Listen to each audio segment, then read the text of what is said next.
Untuk melakukan retorika dengan menyadari fenomena dramatisme dan pentat tadi, Kenneth Burke mengajukan dua strategi utama.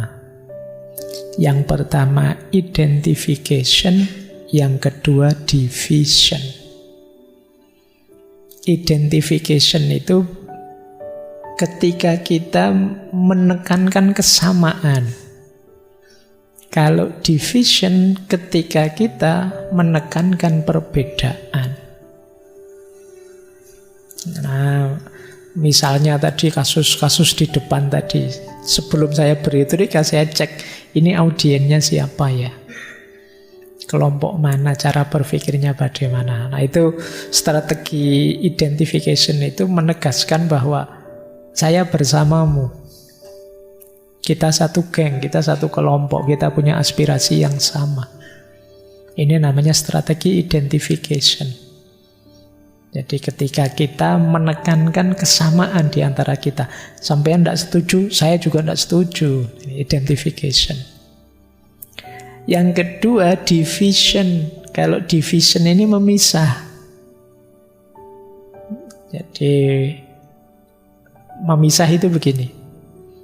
Kelompok sana itu kan jahat ya. Saya menganggapnya jahat, sampean juga kan ya. Berarti kita dan mereka memang beda.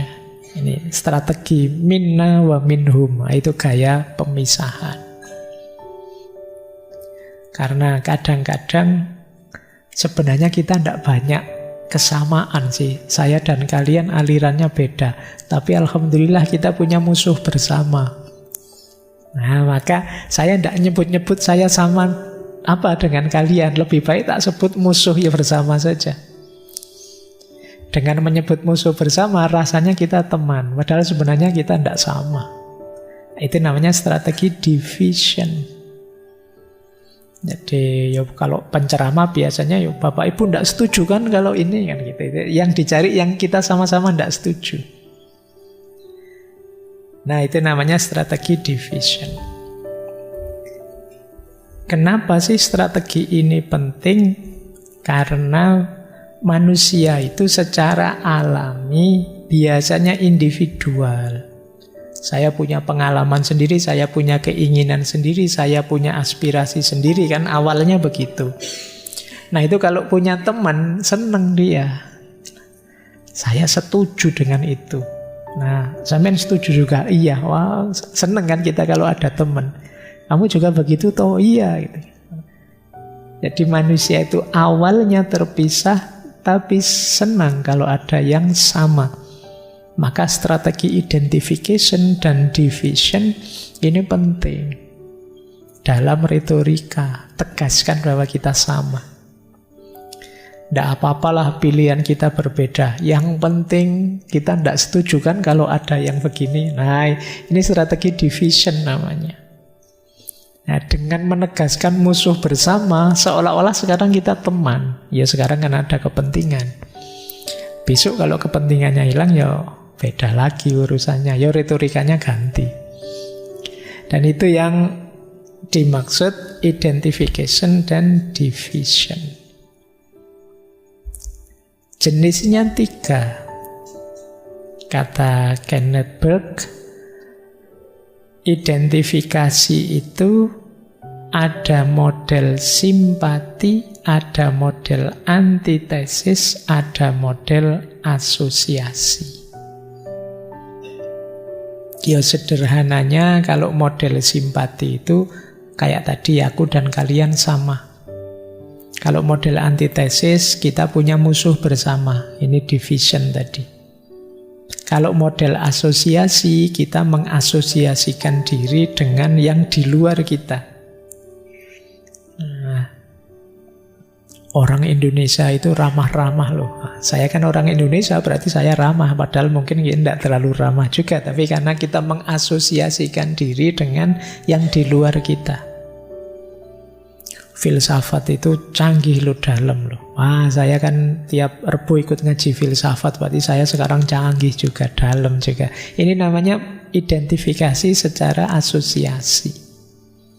Jadi kita menempelkan diri kita keluar, yang kita anggap hebat, yang kita anggap luar biasa, meskipun mungkin kenyataan diri kita ndak gitu-gitu amat. Tapi dalam konteks persuasi kadang-kadang ini penting. Kitalah nanti kelompok yang masuk surga duluan. Nah, ini asosiasi namanya. Kitalah nanti. Nah, ini jadi kita menempelkan diri ke grup di luar kita. Dan itu kan kalau saya bilang begitu kalian kan senang, terus suka sama saya. Wah, alhamdulillah tadi ngaji saya sama Pak Faiz sudah dideklarasi masuk surga. Ini namanya identifikasi melalui asosiasi. Baik, jadi ini jenis-jenis identifikasi. Makanya kata Kenneth Burke, engkau dapat mempersuasi seseorang hanya sejauh engkau dapat bicara dalam bahasanya melalui ucapan, gerak tubuh, nada suara, urutan, gambaran, sikap, gagasan yang selaras antara cara Anda dengan caranya bicara. Jadi kalau bahasanya agama kan kita diminta bicara sesuai kadar audiensnya. Biqadri ukulihim. Jadi dengan kadar yang bisa ditangkap oleh akalnya mereka, oleh audiennya. Karena ya kalau ngomongnya di luar konteks, di luar kapasitas, ya tidak akan dipahami. Apalagi ini menyampaikan kebenaran. Yuk, baik.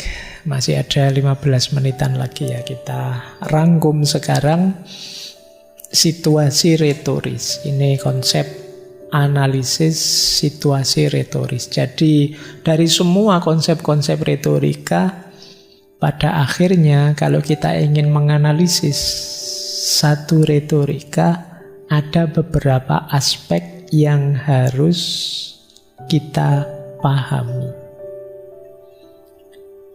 Yang pertama, pembicaranya. Ini analisis ya, analisis situasi retoris itu ketika terjadi retorika, kemudian kita ingin menganalisisnya. Nah, pakai konsep pertanyaan-pertanyaan ini. Yang pertama tentang pembicara. Pembicara itu kan orang yang menyampaikan, persuasi, ingin mengajak. Itu ditentukan oleh 4 hal kalau kita ingin menganalisis pembicara. Yang pertama, otoritasnya, pengalamannya tentang apa yang dia bicarakan. Jadi kalau kalian misalnya akan berretorika mempersuasi orang, pastikan yang mau kamu sampaikan itu kamu sudah tahu, sudah berpengalaman dan punya otoritas di situ. Jadi, ya kalau tidak, ya orang tidak akan terlalu percaya dengan yang kalian sampaikan. Kalau kalian tiap hari sini ngamuk-ngamuk, marah-marah, terus ngajak orang, mari kita yang sabar, mari kita yang, tidak akan dipercaya. Jadi itu yang pertama ya. Jadi pengalaman dan otoritas. Yang kedua, nilai-nilai yang dimiliki oleh pembicara, yang kita miliki sebagai pembicara, baik secara umum maupun yang berhubungan dengan subjek. Jadi nilai-nilai itu bisa kebersamaan, persaudaraan. Oh, orang ini biasanya menekankan persaudaraan.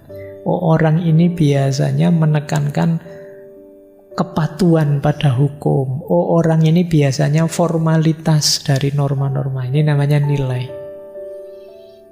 Seperti apa sih? Oh iya, saya paham. Kalau narasumber yang itu sih dia biasanya dimarahi banyak orang, tidak apa-apa asal kebenarannya tersampaikan. Sementara kalau narasumber yang ini itu banyak bunga-bunga kata, yang penting orang tidak tersinggung. Macam-macam. Ini perlu kita pahami dari seorang pembicara. Yang ketiga, coba perhatikan sejauh mana perhatiannya pembicara pada tema. Kadang-kadang pembicara itu ngomong sesuatu yang dia sendiri tidak terlalu minat. Itu juga akan kelihatan. Mungkin karena sudah terlanjur diundang, dibayar, terpaksa harus ngomong itu. Dan ya beda. Kalau memang dia tidak terlalu minat, soulnya tidak ada, jiwanya tidak ada. Yang keempat, perhatikan juga apa yang mempengaruhi sudut pandang pembicara. Di situ saya kasih tanda miring penulis ya, karena kalau di Kenneth Burke itu retorika tidak hanya lewat kata, gestur tubuh, tapi juga tulisan. Nah, ini apa yang mempengaruhi sudut pandangnya terhadap tema itu. Dia dipengaruhi tokoh siapa, belajar dari mana, gurunya siapa, lembaga pendidikannya apa. Ini aspek pertama untuk menganalisis situasi retoris. Pembicaranya penting. Yang kedua, konteksnya. Jadi ketika ada persuasi, perhatikan konteksnya. Tidak ada persuasi yang terjadi di ruang hampa. Kita harus tahu wadahnya. Wadah itu konteksnya. Misalnya, ini baik yang sifatnya mikro atau makro. Mikro itu berarti peristiwa yang langsung mendasari lahirnya persuasi. Kalau makro itu situasi umumnya. Jadi misalnya, loh kok tiba-tiba orang ini ngomong begitu tema itu? Oh iya, karena sekarang mendekati pemilu. Nah, itu konteksnya, langsung. Ada juga yang umum. Oh iya, karena ini Indonesia itu biasanya orang tidak bisa langsung merentah-merentah ngajak, harus ada basa-basinya dan lain sebagainya. Jadi ini ada yang langsung, ada yang tidak langsung. Jadi coba dicek yang pertama, peristiwa yang spesifik yang mendorong pembicara atau penulis angkat bicara. Oh, karena ada kasus ini dia bicara begitu, karena ada peristiwa ini dia bicara begitu, itu namanya konteks. Kemudian dalam situasi apa persuasi itu dilakukan, itu juga konteks. Ini bicara karena mau ada pemilu. Kemudian penyampaiannya dilakukan saat debat misalnya. Nah, itu dalam situasi apa? Atau saat kampanye, atau saat face to face ngobrol biasa santai dan lain sebagainya. Kemudian yang ketiga, apakah ada pandangan berbeda, perspektif berbeda tentang yang disampaikan tadi? Pandangan berbeda itu ya bagian dari konteksnya, bagian dari wadahnya. Oh, berarti saat ini, saat terjadi penyampaian persuasi itu, ada yang pro alasannya ini, ada yang kontra alasannya ini. Itu juga namanya konteks. Jadi setiap kata-kata, setiap ungkapan, setiap persuasi itu harus dipahami. Mungkin kalau bahasa Arab, siyakul kalamnya. Jadi konteks dari ungkapan itu. Baik dilihat dari latar belakangnya langsung maupun tidak langsung. Ini namanya konteks. Yang ketiga, audiennya. Jadi dalam peristiwa retorika pasti melibatkan audien. Audien berarti ya pertama-tama kita tanyakan siapa yang dituju. Kalau tadi persuasi, siapa yang diajak, siapa yang disampaikan. Ini harus jelas. Kalian nanti kalau mau ceramah atau mau nulis buku juga begitu. Ini buku ini saya tulis untuk mahasiswa. Oh, ini saya tulis untuk anak-anak sekolah saja. Oh, ini saya tulis untuk umum, siapa saja boleh baca. Itu nanti gayanya harusnya berbeda. Kalian harus tahu audiennya. Kemudian juga informasi tentang audien. Usia, jenis kelamin, latar belakang, minat. Kemudian bisa juga keterbukaan atau ketertutupan. Oh, saya audien saya mahasiswa saya sendiri. Anak-anak ini ngertinya hanya filsafat sih, tidak ngerti macam-macam. Makanya sekarang saya tambahi materi ini misalnya. Nah, ini keterbukaannya. Kemudian boleh juga kita cek sejauh mana audien tadi menerima pembicaranya. Nah, kalau saya misalnya ngomong di masjid ini, ya mesti yang hadir menerima saya semua. Tapi mungkin ada satu momen yang audiennya tidak terlalu kenal saya, tidak ngerti saya, jadi nerimanya hanya 50%. Datang ke sana mungkin karena ya konsekuensi kuliah di sana atau di lembaga sana. Nah, itu kan nanti mesti beda. Kemudian yang terakhir, ya penerimaan tadi dalam konteks apa? Mungkin, karena sebenarnya tidak terlalu kenal saya sih, tapi di sana sedang perlu materi filsafat. Jadi materinya diterima di sana meskipun tidak terlalu kenal saya. Ini namanya analisis audien. Yang keempat, tujuannya. Kalau tujuan itu apa sih yang ingin dicapai dengan persuasi tadi? Mengapa kok capek-capek mau melakukan persuasi? Ingin respon apa dari audiennya? Ingin audien melakukan apa setelah mendapatkan persuasi? Jadi ini situasi retoris yang keempat. Jadi kalau teman-teman ingin menganalisis satu fenomena retorika, satu situasi yang retoris, boleh diuji 4 hal tadi. Yang pertama, pembicaranya siapa. Yang kedua, konteksnya bagaimana. Yang ketiga, audiennya siapa. Dan yang keempat, tujuannya apa. Masing-masing dengan unit analisisnya sendiri-sendiri.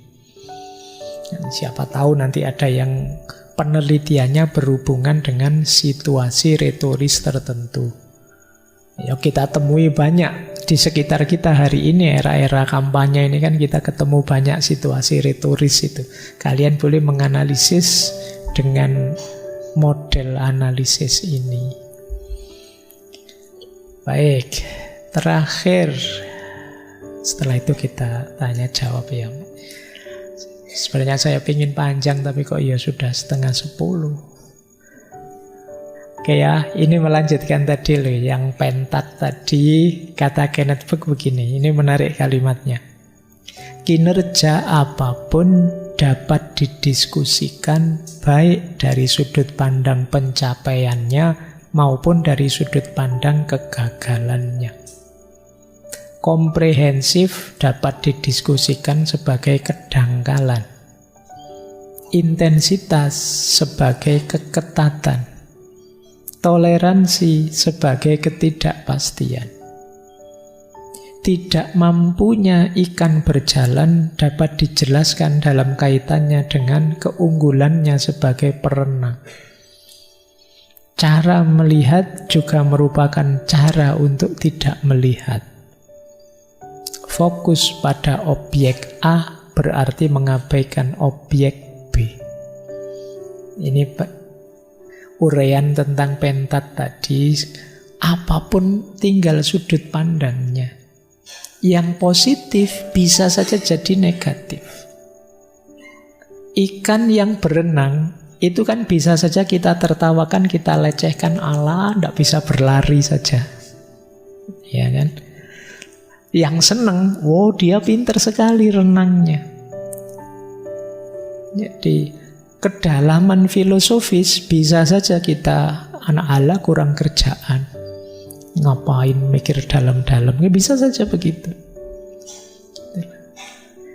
Oke, rasional bisa dikritik, ala positivistik hidup itu tidak sepasti itu. Empiris ada faktanya loh. Yang gaib kan juga ada, hidup itu tidak melulu fakta. Atau yang gaib-gaib saja, mosok abstrak terus, yang konkret dong.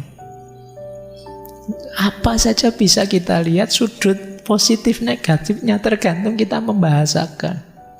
Tergantung sudut pentatnya tadi kita ambil yang mana.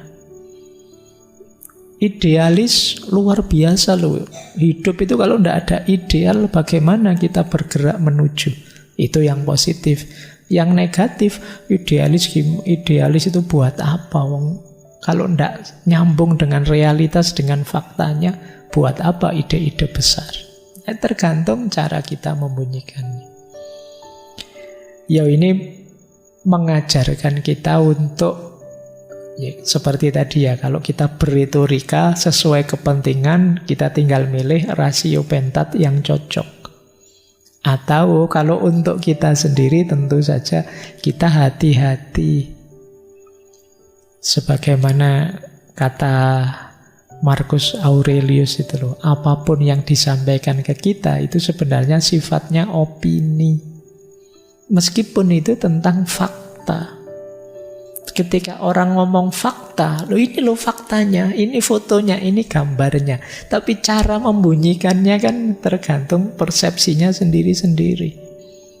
Gambarnya ikan berenang, tapi captionnya bisa, ternyata ikan itu bodoh banget, tidak bisa jalan-jalan. Nah, bisa saja begitu. Itulah pinter-pinter kita untuk hati-hati bahwa apapun yang disampaikan ke kita itu sebenarnya sifatnya opini. Bagi kita yang seorang retor, seorang yang berretorika, ini bisa jadi strategi retorika. Bagaimana kita mempengaruhi orang, termasuk tadi melalui strategi identifikasi. Kalau kita ingin mengambil hatinya orang, biasanya pakai mengambil yang positif-positif, diambil sudut pandang yang positifnya. Tapi ketika kita ingin mengkritik orang, kita ambil yang negatif-negatifnya. Itulah model pentat tadi, analisis dari 5 aspek.